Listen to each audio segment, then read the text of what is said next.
I was sipping whiskey, neat, in a lowball glass. A wedding reception buzzed around me. White linen tables, fake laughs, and real regrets wrapped in designer dresses. My ex-wife stood at the center, laughing too loud, performing for her circle of well-manicured friends. Then she saw me. I hadn't been invited. Her new husband had, and he brought me along as his plus one. Poor guy didn't know, not yet. "You're here," she blinked, already annoyed. Didn't expect admin staff to show up at events like these. Her voice sliced the air like glass. The table laughed. I didn't flinch. Her new husband turned to me, clueless and affable. "Wait, what do you do exactly?" I looked at him. One breath. One word. Audit. The room froze. Not metaphorically, not exaggerated, froze like the oxygen got sucked out. She blinked once, twice. Her lips parted, then sealed tight. Her friends stiffened, paled. It had begun. 5 years ago she married me for love, or so I thought.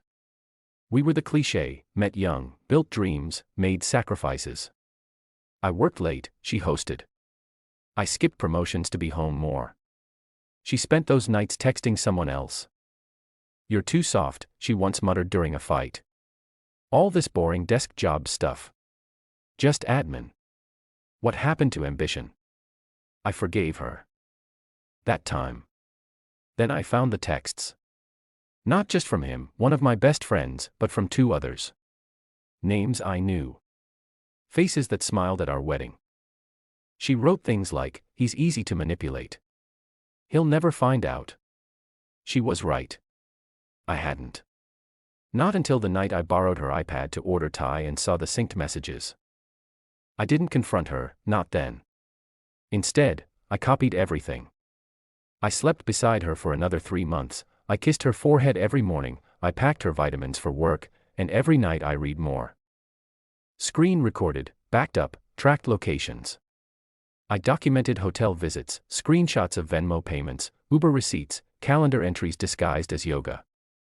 Then I hired a private investigator, paid in crypto. I started auditing her life like I did corporations quietly, precisely, legally. I worked in compliance, yes, just admin, as she liked to call it.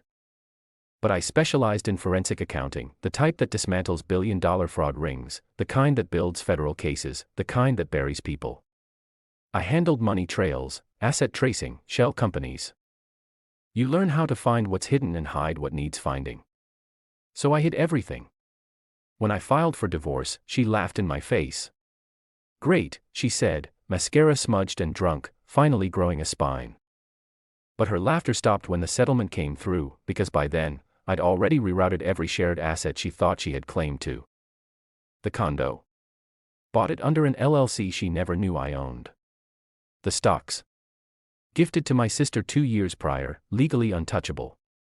The car. Leased through my company. She got a couch. And some throw pillows.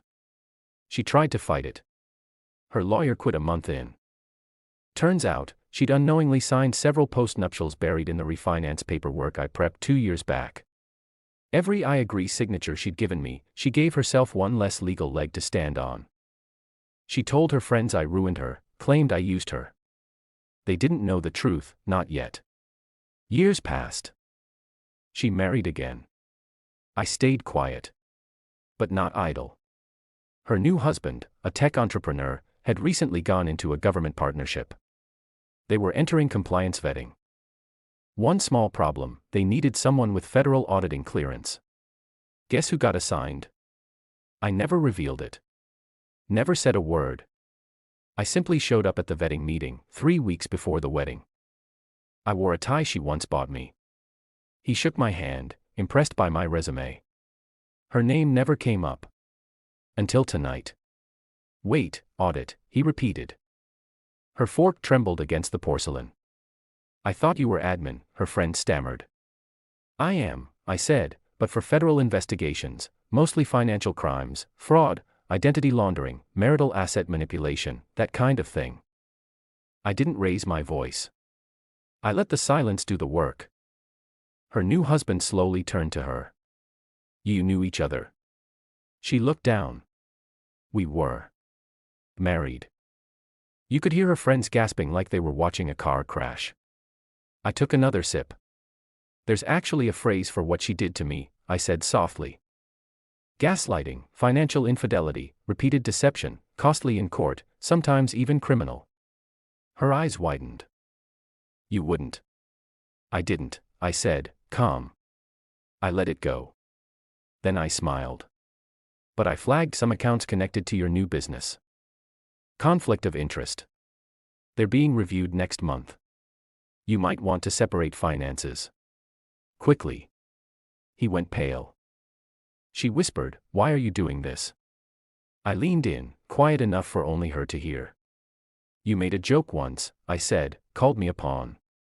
Forgot pawns become queens if they reach the other side. Then I stood. I should go, I said to the table. I've got early meetings, systems to audit, lives to rebuild. And just like that, I walked away. Later that night, I sat alone on my balcony. The city blinked below. I didn't feel vindicated, not exactly.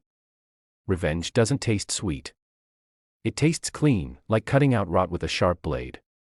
She never really knew who I was. She thought I was a quiet man with a safe job, a man who wouldn't fight back. What she never realized, I don't fight loud, I destroy quietly. And when I'm done, there's nothing left to bury. Share your thoughts in the comments section. Thanks for your precious time. If you enjoyed this story, then please make sure you subscribe to this channel.